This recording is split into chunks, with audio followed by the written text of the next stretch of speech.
부처님 오신 날 휴일인데 또 이렇게 많은 분들께서 나와서 정말 이 중요한 현안에 대해서 말씀을 나누게 됐습니다. 사실 며칠 전에 저는 김포 골드라인 타고 여의도 국회의사당까지 출근을 했었습니다.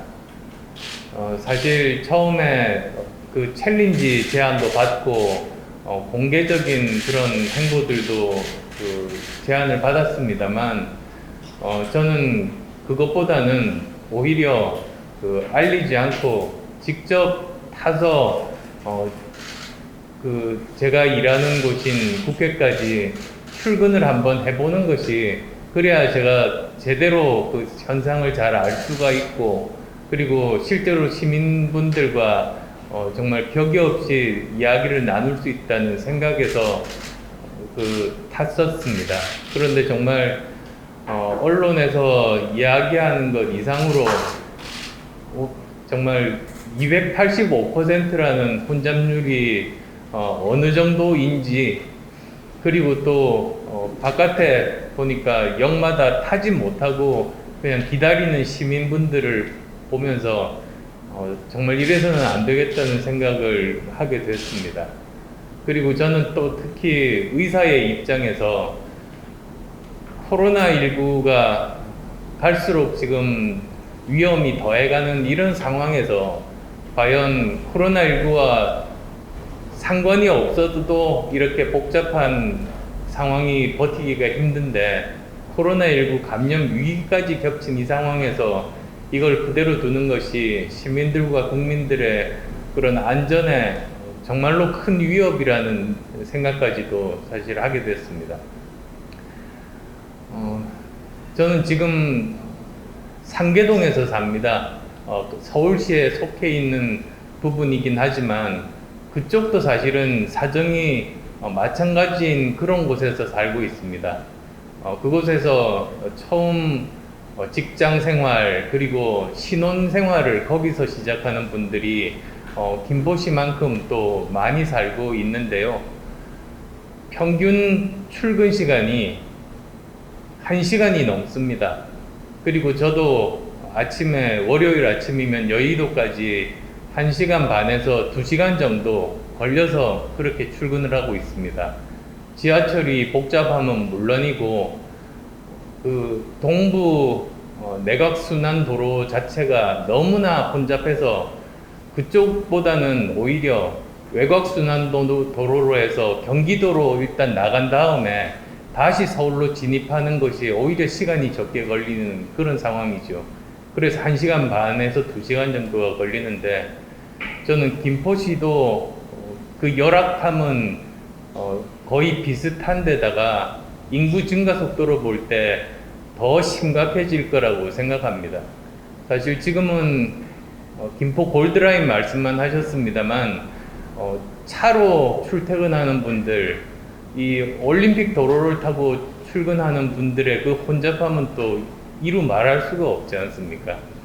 그래서 신도시를 이렇게 계획하고 많은 분들이 사는 곳에 대해서는 먼저 교통 인프라를 설비를 해놓고 그 다음에 그쪽 개발이 진행되는 것이 도리임에도 불구하고 오히려 교통 인프라에는 투자를 하지 않고 열악한 상태로 버려두고 거기 사는 사람들이 알아서 하라는 식으로 이렇게 놔두는 건, 그건 정부가 할 일이 아니라는 생각을 가지고 있습니다.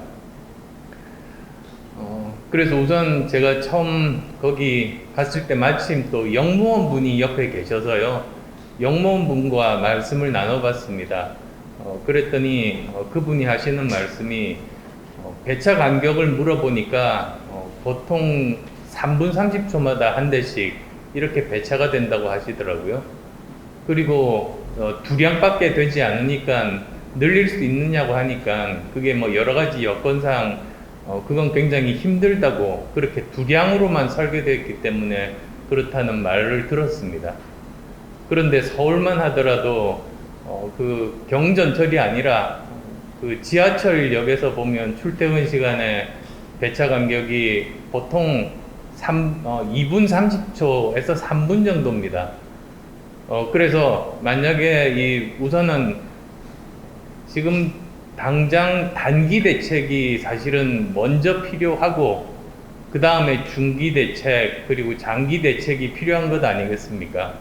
그래서 우선은 지금 5호선 연장이라든지 또는 GTX D 구간을 원래 계획대로 완성되는 데까지는 시간이 많이 필요할 겁니다. 그래서 우선 최우선적으로 해야 될 일이 김포 골드라인의 그 배차 간격을 좁히는 것, 최소한 서울 출퇴근 때 지하철 정도로 2분 30초 간격으로 배차를 하는 것이 우선 가능한 일이 아닌가 생각합니다. 그렇게 되면 혼잡률도 지금보다는 좀 더 줄 수 있고, 그리고 코로나19 상황에 저는 시민들의 생명과 안전을 보호하기 위해서도 정말 반드시 필요하고 지금 당장이라도 시행해야 되는 일이다 라는 생각을 가지고 있습니다. 서울 서부뿐만 아니라 또 그 서울 동부 쪽도 지금 신도시가 막 개발되고 있는 쪽도 굉장히 열악한 그런 상황인데요.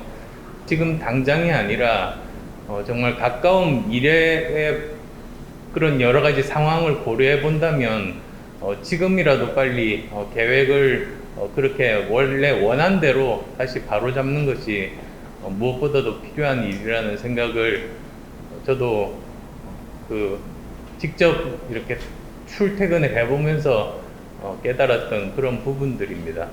세부적인 부분들에 대해서도 아마 여러 가지 그 고민들이 많이 담겨 있으실 텐데요. 그런 부분들 좀 더 자세하게 들을 수 있는 이런 기회 주셔서 감사하게 생각합니다. 고맙습니다. 저는 이게 공개적으로 보여주기 식으로 할 것이 아니라 실제로 함께 출근하시는 분들과 부딪히고 그리고 바로 옆에 계신 분과 말씀을 나누면서 실제로 어떻게 느끼고 계신지 그걸 듣는 게 더 중요하다고 생각했습니다. 그래서 누구에게도 알리지 않고 그렇게 출근을 했습니다. 사실 285%라는 숫자와 그리고 실제로 그 지하철 내에서 느끼는 강도는 굉장히 틀리다는 것을 알았습니다. 그리고 그게 285%인 이유가 너무 혼잡해서 역에서 기다리다가 못하는 분들은 뺀 숫자 아니겠습니까? 만약에 그분들이 다 타셨으면 혼잡도는 더 올라갔을 것을 생각하면 정말 심각한 문제라고 생각합니다. 그리고 또 지금은 특히 코로나19 상황입니다. 의사 입장에서 이런 정도 상황에서 지하철 역내 감염의 가능성이 얼마나 높아질까 그런 생각 때문에 더 우려가 컸습니다. 원래 이런 신도시들을 정부에서 만든 것 자체가 지금 서울에 굉장히 혼잡하고 주거 환경도 굉장히 열악한 그런 상황에서 이런 직장으로 출퇴근하는 분들을 위해서 개발한 것 아니겠습니까? 그러면 저는 당연히 신도시 개발 계획 이전에 이런 교통에 대한 인프라 문제부터 먼저 국가에서 투자하는 게 그게 올바른 방향이라는 생각을 가지고 있습니다. 사실 제가 지금 현재 노원구 상계동에서 살고 있는데요. 그 지역이 서울에 직장을 가진 분들이 첫 직장을 가지거나 또는 신혼 살림을 하는 그런 곳입니다. 거기서부터 그 도심에 있는 직장까지 출퇴근을 하는 그런 곳인데요. 지금도 교통이 열악합니다.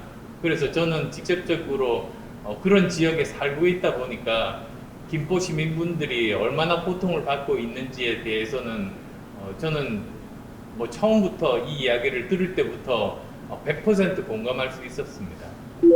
저는 우선 단기 대책, 중기 대책, 그리고 또 장기 대책이 한꺼번에 수립되어야 된다고 생각합니다. 사실 GTX D 라인에 대해서 확정이 된다고 해도 원안대로 확정이 된다고 해도 완공되기까지는 엄청나게 긴 세월이 소요되지 않습니까? 그러니까 그 이전에 지금 현재 고통받고 있는 분들이 좀 더 쉽게 출퇴근할 수 있는 방법들을 강구하는 게 또 정부의 역할이라고 봅니다. 예를 들어서 지금 현재 있는 그 경전철의 배차 간격을 좀 더 좁히는 그런 방법이라든지 또는 지하철 연장에 해당되는 부분들이라든지 그런 계획들까지도 한꺼번에 만들어서 이 시민들께 제시를 하는 것이 시민들로부터 그 납득을 받을 수 있을 겁니다.